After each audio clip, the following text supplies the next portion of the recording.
We're very pleased to have as our speaker today our spiritual leader, Reverend Brian Walker. Let's welcome him.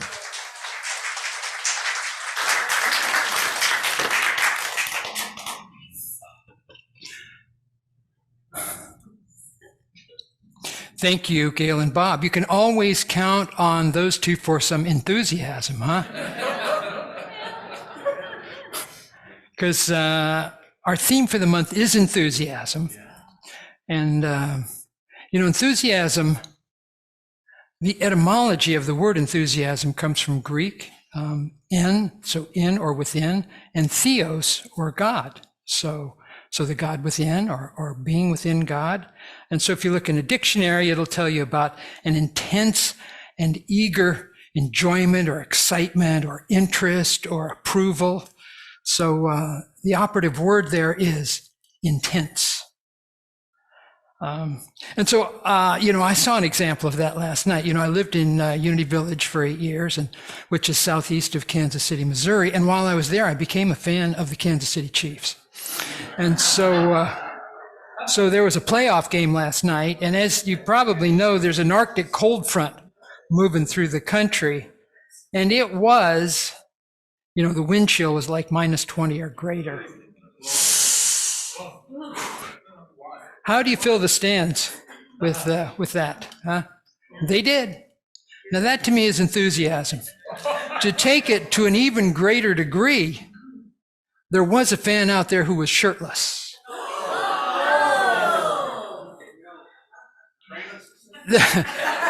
So there could be other words to describe it than enthusiasm, but anyway, you get the feeling. It's intense. And so the way that our enthusiasm shows up for us is as our human desires. And so all living organisms have a desire to survive and to reproduce, and we have other kinds of desires as well. But desire is the core of our human identity because all of our wants and needs, our values are based on our human desires. And so it's very natural. And desire motivates us to action, for better or for worse. Taking off our shirt at a freezing game. I mean, come on. Anyway, so it really shapes the course of our lives. And for us as spiritual beings and as those who think of ourselves on a spiritual journey, it can be challenging because some spiritual teachers tell us that all desire comes from God. And so to express that is a very natural kind of thing. And other teachers tell us that our desires, we need to divorce ourselves from them, and they're what cause all our suffering. So how do we distinguish between these two kinds of interpretations and teachings? Well, one way is, I'm sure you're all familiar with the renowned mythologist Joseph Campbell. He used to teach a concept called follow your bliss. Now, you might think that means, sort of if it feels good, do it, a hedonistic kind of thing. But it meant a whole lot more than that for him because it was rooted in his understanding of mythology and human potential. And so it meant a state of deep fulfillment and engagement that arises from pursuing our passion and our purpose. So what we're enthusiastic about. So it's not about external rewards or recognition, but it's about the intrinsic joy of being fully immersed and totally dedicated to something that you really believe in. It's like finding your unique calling, the thing that makes your soul sing. Follow your bliss. So bliss, although it brings us joy, can also involve challenges and struggles and even sacrifice. It's about an ongoing journey and a journey of growth and self-discovery, so that it comes from dedicating ourselves to something bigger than ourselves. And it's not just about personal fulfillment, but also about making a valuable contribution to the world. So that's the way that Joseph Campbell saw it, is that if we pursue our bliss and if we do what we're really called to do, that we're making our gift to the world. And so for Campbell, there was a clear path that was not always necessarily easy, that there were obstacles, doubts, and moments of uncertainty. But when we surrender to this and we follow that deepest passion that we have, that the universe supports us in ways that we never could have conceived of. So it's about listening to our inner voice, pursuing our passions with dedication, enthusiasm, and contributing our unique gift to the world. In fact, he had a phrase, again, one I'm probably sure that most of you are familiar with, about being on a hero's journey. And that is following our hearts, meeting the challenges that we do, knowing that we have the resources to overcome them. And then once we are on that journey, we bring back our gift and we discovered in truth who we are authentically. So following your bliss in this kind of framework is one way that you can distinguish between whether that desire comes from the divine or your own ego-centered self. So take Jesus, for example. When we think about Jesus and his story of attracting disciples and followers, a most important part of the message was his enthusiasm, because he believed that he was a child of God and that he had that inner divinity. And he said on numerous occasions, the Father and I are one, that I am identified with God and truly believe that I am made in the image and likeness of God. So when we think about the disciples, that ragtag group that that followed him and that was attracted to what he had to say, were they, philosophers and theologians? No, they were fishermen. They were tax collectors. They were common, ordinary people. But it was the life that Jesus led and the message that he gave them that really attracted them, and they knew that there was something here that was really special. So, and that enthusiasm that they felt wasn't just a feeling, it was a force, a commitment. Because Jesus told them, I come that you may have life and have life more abundantly. So they knew when they saw what Jesus could do that they wanted some of that. And so they were really attracted to that enthusiasm. And so what did he invite them to do? He invited them to have a transforming relationship with the same Spirit that he himself knew. So invited them into knowing who they truly are and living from that energy. So entheos, the God within. I mean, that was the good news. You can ignite that flame. That the good news is that you are divine and that you can live life from that energy. So when we think about Charles and Myrtle, Fillmores, who were the founders of our unity movement, important New Thought leaders, we can think about the same thing, that they were enthusiastic. They used more of an old-fashioned word called zeal, but it was the same kind of thing, that when people came in contact with them, they knew that these were people who were really alive. And it wasn't just a casual feeling. It was a driving force that permeated all of the activities that they did and all of the relationships that they formed. Because their enthusiasm was so infectious that it drew people to their teachings and it ignited a flame for unity principles. I'm sure a feeling that most of us here feel on a regular basis, that what we are doing matters and that we have that God within, and that enthusiasm is just something that we intuitively know about. So I want to share with you some of the things that I'm enthusiastic about. So the first thing is my family. Okay, and so I'm referring to Kathy and, of course, our dog Pierre.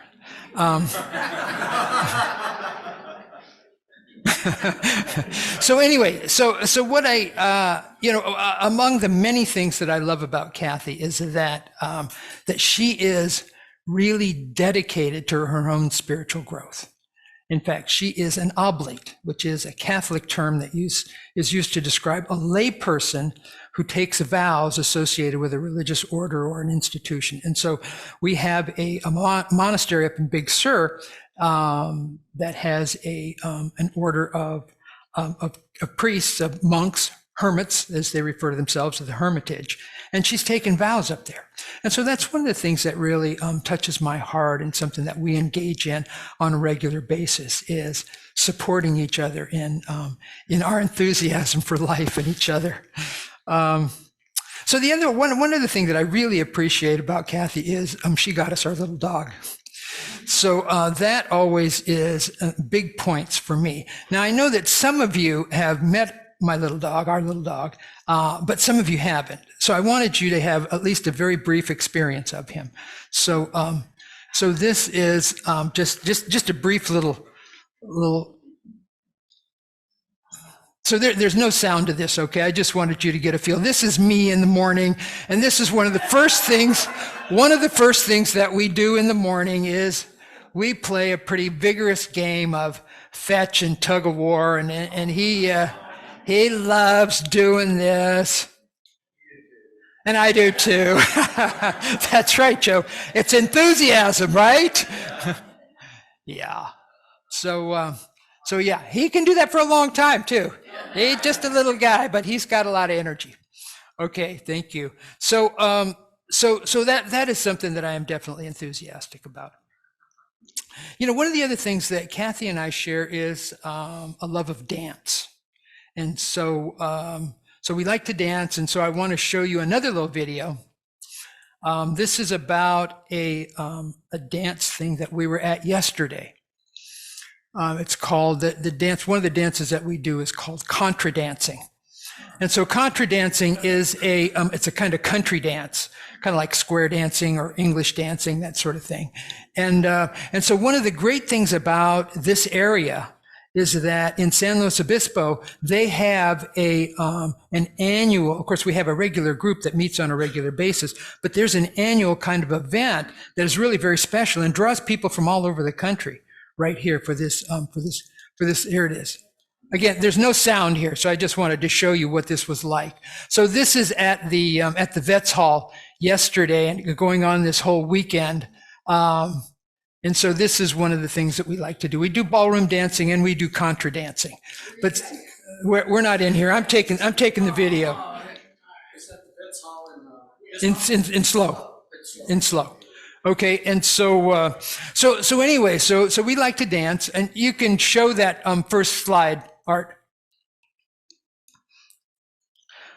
This is just a little picture of us, so you can see us dancing as well, but you can see us there. This was from this is from our wedding. We did a little dance there. So anyway, so that's something that that we share and that we're enthusiastic about. We go dancing, pretty much every week, sometimes more frequently than that. So the other thing that I'm enthusiastic about is do the next slide, Art. Is I like humor and I like jokes and I like cartoons. You guys see a lot of cartoons from me. Sometimes when I'm sending stuff out, I send cartoons. So this is one that that I like and it's relevant for our story today. Can you show that bigger, Art? There we go. Okay, thank you.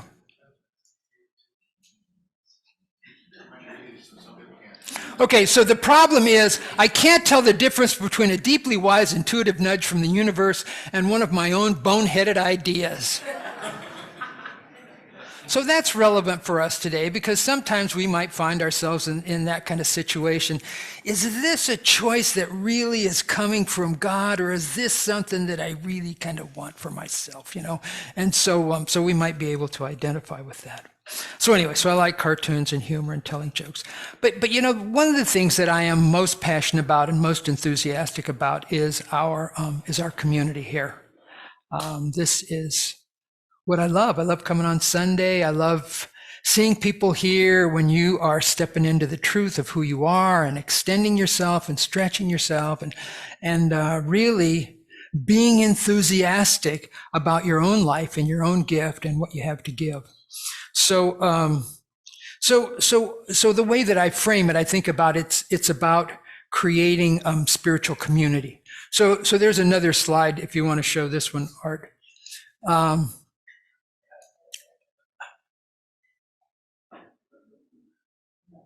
There we go. So this is about I think about creating spiritual community. And what I know is that even though what we're doing here is really important, and for me, it really comes from my heart. I know that for all of you, it's, you're going to get out of it whatever you put into it. There's no magic here. You don't get, oh, I'm sorry. It says actual results may vary. Actual results may vary. So people come and some people, just to give you an example, it kind of flabbergasts me to say this, but we had, I graduated from ministerial school in 2003. And so, this last year, it's 2024 now, but this last year was our anniversary, 20-year anniversary. And so I took it upon myself. I found a classmate and I said, hey, let's get a little Zoom thing going. We can have a little Zoom reunion. And there are some people in there who thought that ministerial school was terrible. It was terrible. I mean, for me, it was one of the most powerful experiences of my life. But it just goes to show you that, the actual results vary. It depends on what you bring and who you are and what the experience is that you're going to have. But anyway, so when I think about spiritual community, I think about a number of characteristics. So one is to know and be known. So we come and, if we're really fully engaged in what we do, whether it's the classes or, the different spiritual practices that we do, being here on Sunday, whatever, connecting with people, it's that, when we bring our authentic selves and we're willing to be vulnerable, that we can really connect as a community. And that's what calls us to a deeper place, to know and be known. That this is the invitation when you come here. So if you come here and you go and you leave and you go, well, nobody was there. They weren't too friendly. You want to check in with yourself. What was I like when I came to the community? And was I willing to be who I truly am and to extend myself in any way? So anyway, that's always the question that we're asking ourselves, invited to ask ourselves. What am I doing and what am I bringing? So that's the intention when I think about spiritual community. It's for us as a community to invite people in. We want to know you and we want you to know us. And so as we each go through our process of following our bliss and we grow as a community, that we are that community that says, yeah, want to know you, want to be known, want to really have that deep connection with you. So another characteristic of the spiritual community that I think about is trust and acceptance.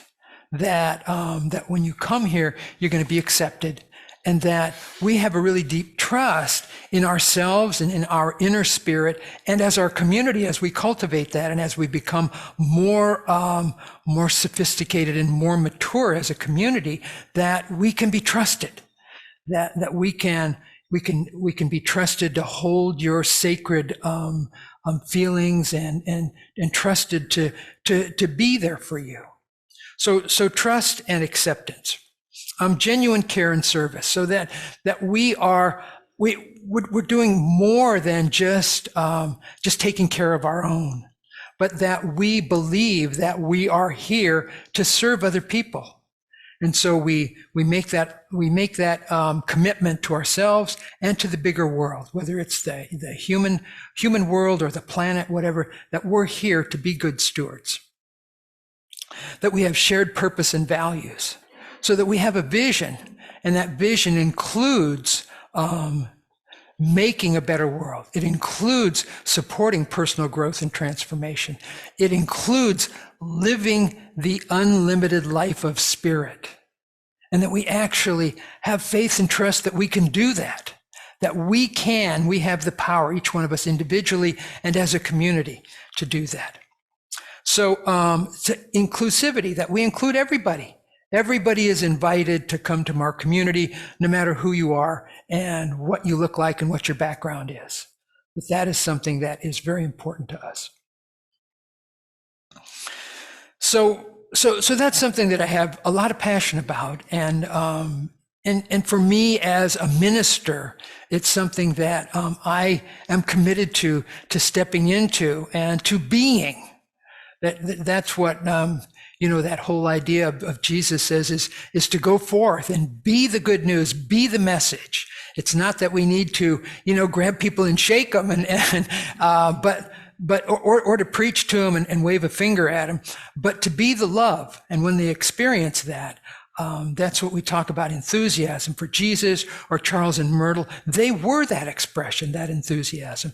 And that's one of the most powerful, attracting things that you can do. And so that's what I'm committed to. And I see us being committed to here as we listen to what Spirit calls us to do. So my most current enthusiastic activity I'm involved in, and this is truly following part of my bliss, is I belong to a group called Lifelong Learners, and which is a group that of retired people that we do classes for each other. And so it's a peer-led kind of thing. And we have a lot of talented people like we have in our community right here, and they put on classes. So I've done a couple of classes. Kathy's done some classes. But the class that I did last and the class that I'm working on now are classes that are moving me beyond my comfort zone, so to speak. So anyway, so show that the next slide, please, Art.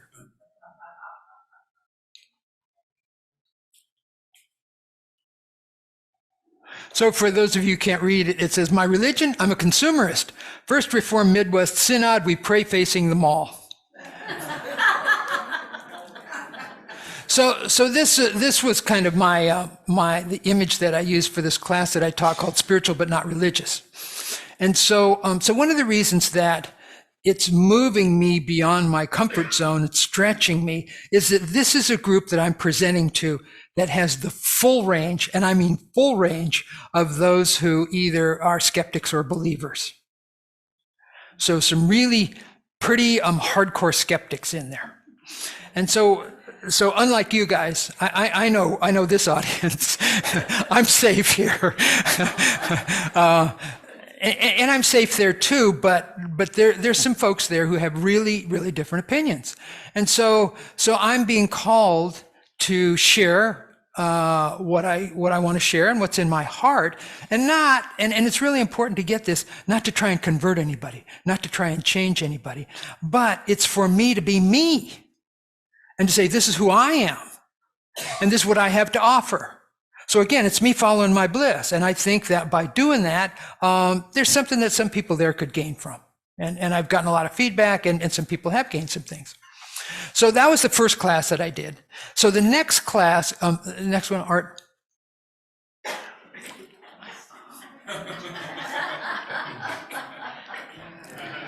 So this is taking the next step, because, again, so this is part of me, wrestling with my skeptical history and my current faith commitment. How do I how do I balance those things? And really, it's kind of been the whole spiritual arc of my spiritual journey is trying to, because I was most of my adult life was spent as a skeptic, and you have experiences and the world slaps you around a little bit, and you kind of figure, maybe I need to change some thinking here, which I did. And of course it transforms your life. But so one of the things that I think is so critical is this idea, which is very common for a lot of people in our secular culture, that there's this warfare between science and religion. And so what the reason that I really want to share this idea is because within the last 3 decades, say starting especially in the 90s, it was some before that, but there's a whole academic discipline now of science and religion.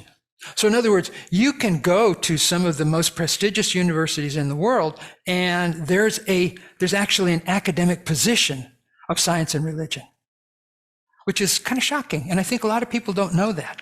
But so there's been a lot of research done in the last 30, 40, 50 years that by historians of science that show that this idea of this warfare between science and religion is just historically not accurate. And I think that's something that I'm called to, again, as I get it clear in my own mind. And it does take a lot of digging and, anyway, so that's something that I am really, really working on. And, I have a lot of passion about it. It's a lot of fun too. So igniting the flame, following your bliss. How do you do that? It's easy to talk about some of this stuff, but again, how do you put it into actual practice? How do you practice it? How do you do it every day? So let me just go through just a few steps here. One is intention. Intention is very powerful. That we start with an intention that this is what I'm going to do. This is what I'm going to do. I am going to follow my heart. Right? So we set that intention. And then we develop our spiritual practices. Prayer, meditation, affirmations, all of the things that we do, other kind of spiritual activities that we do, groups, classes, retreats, all of those things, that they are a way of saying, hey, I'm going to be aware of what comes from my ego and what comes from, what comes from the universe, what comes from spirit. And so practicing that every day. How do we do that? It's because you have an intention and you practice it. So spiritual direction. I have a spiritual director that I meet with on a regular basis, and he gives me feedback about what's going on. And, so that's another way. So the biggest thing and the biggest stretch that I have these days is at the invitation of my spiritual director. I've joined a Zoom group. There are half a dozen of us, and it involves my spiritual director, who is one of my instructors when I was in ministerial school, and somebody I've had an ongoing relationship with and really admire, and is a friend and a mentor. So one of the other people is the director of the spiritual direction program, Unity Spiritual Direction Program, and a couple of the other people are, these mucky mucks with these really big successful churches. And I'm this little guy with this, this group here. Where's Unity 5 Cities? But anyway, so it's kind of a stretch for me because, these are people with names and lots of success and stuff. But I've got something to share, and I do. And so that's all part of, so I guess the point that I'm trying to make is, to follow your bliss, to ignite the flame, it's, you have to stretch a little bit. And so sometimes that's, we don't really want to do that, but to stretch is something that, because when you stretch, you don't come back to what you were before. And so metaphorically, you're growing, you're transforming, you're getting bigger. So, last week we had our burning bowl and our white stone ceremony. And so during that we sing, I release and I let go. I release and I let go. So what are we releasing and letting go of? We're letting go of this attachment that we have to our egos and to all of the cultural conditioning that we have that tells us who we are, that we are only these egos, these human-centered egos. And we get that constantly all the time. How do you look? How do you act? What are you wearing? What kind of status do you have in the community? What kind of stuff do you have? The kind of car you drive and all that kind of stuff. All of these things, we get this feedback that says, yeah, that's all part of it. But so that's what we're letting go of. And then the song goes on. I let the Spirit run my life. I'm only here for God.